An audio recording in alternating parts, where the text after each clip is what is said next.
Hanoï, le carrefour de l'ancienne rue Paul Bert et du Petit Lac, à l'heure de la sortie d'usine. Pas une seule voiture, mais beaucoup de vélos sur lesquels se déplace lentement, machinalement la foule des travailleurs, dans une régularité impressionnante.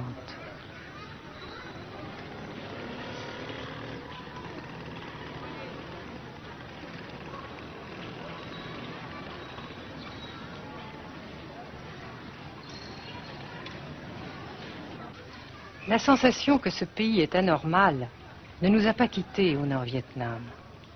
Anormal d'abord parce que toute vie individuelle a disparu au bénéfice d'un effort collectif extraordinaire. Dirigé d'une main de fer à l'intérieur d'un dispositif de sécurité draconien. Anormal ensuite parce que dans ce pays coupé en deux depuis 10 ans, un grand nombre de familles vivent le drame de la rupture qui alimente à sa façon la guerre du Sud.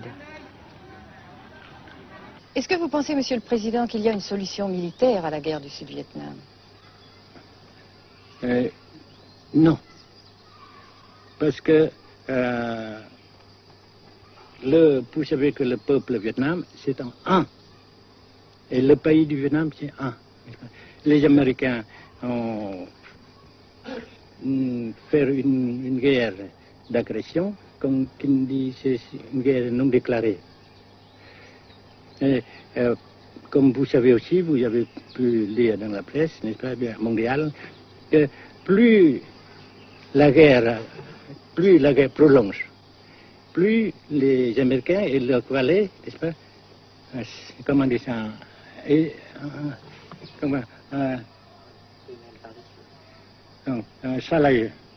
s'enliser, hein?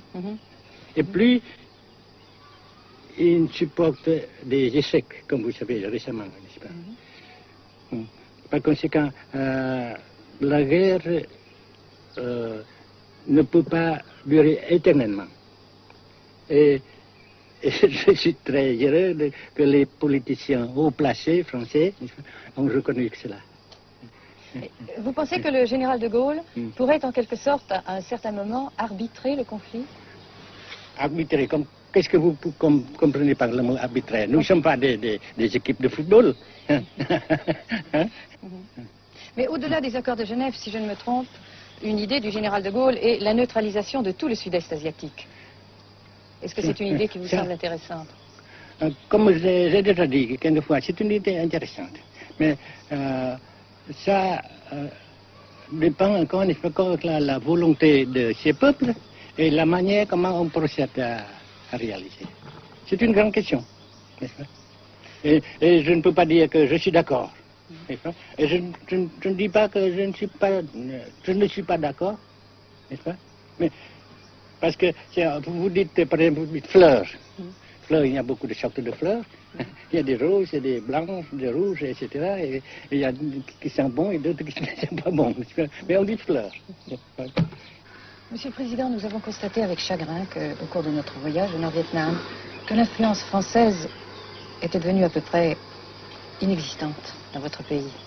Les moins de 25 ans ne comprennent plus du tout le français.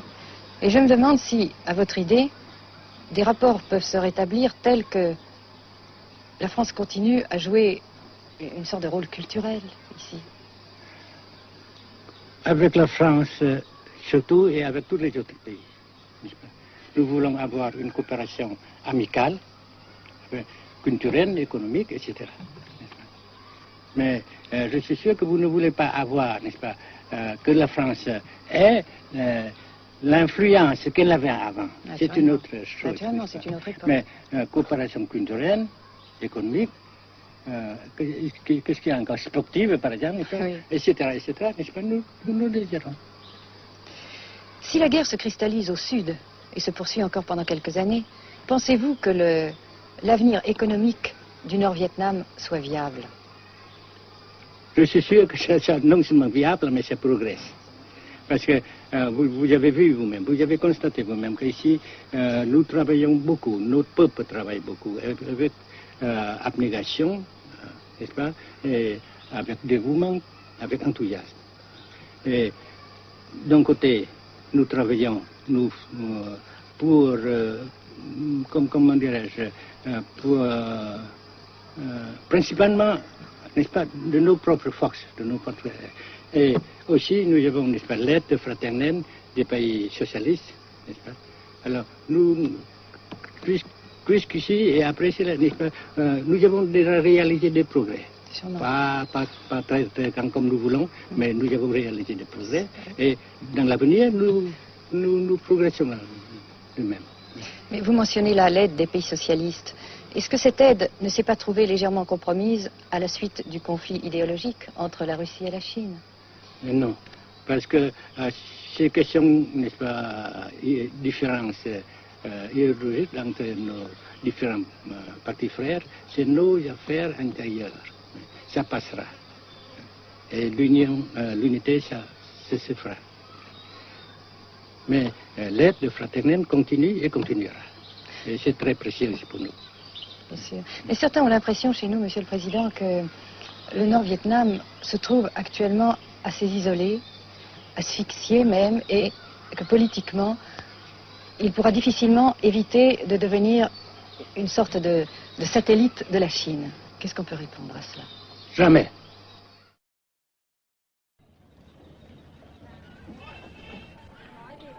À Hanoï, la vie continue, malgré les alertes, malgré l'évacuation de plus de la moitié des habitants. Les petits magasins de la rue de la Soie sont pour la plupart fermés.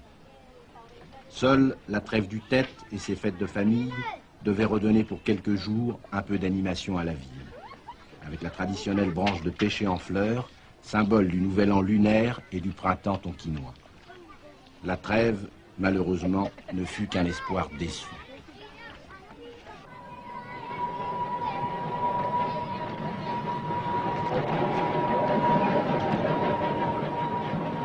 Dans les rues, de grands panneaux de propagande donnent les informations de guerre, les statistiques officielles et quotidiennes des pertes américaines. Selon le gouvernement de la République démocratique du Vietnam, 1631 avions américains auraient été abattus au-dessus du Nord-Vietnam.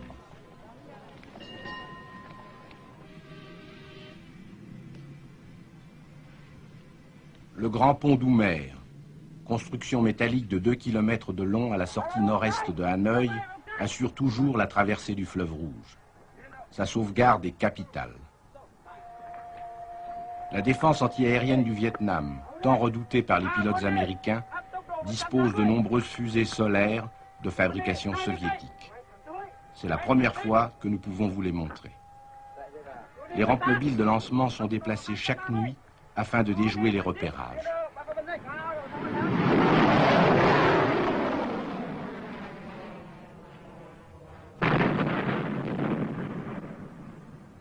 Selon les milieux officiels de Hanoï, 54 avions de l'US Air Force auraient été abattus en 1966 par la seule défense antiaérienne de la capitale.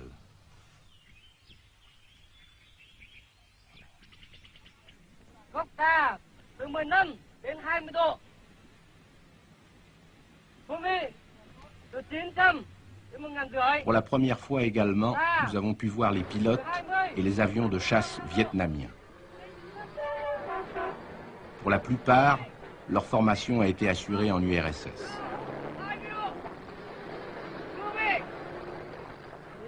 L'état-major des forces aériennes du Vietnam se défend d'utiliser des pilotes ou des spécialistes étrangers. Les MiG-17 et 21 participent de plus en plus nombreux à la défense du Nord-Vietnam. Les résultats des combats aériens sont mal connus et contradictoirement mentionnés dans les communiqués vietnamiens ou américains. Le général Vo Nguyen Giap, ministre de la Défense, a répondu à nos questions concernant le point de la situation.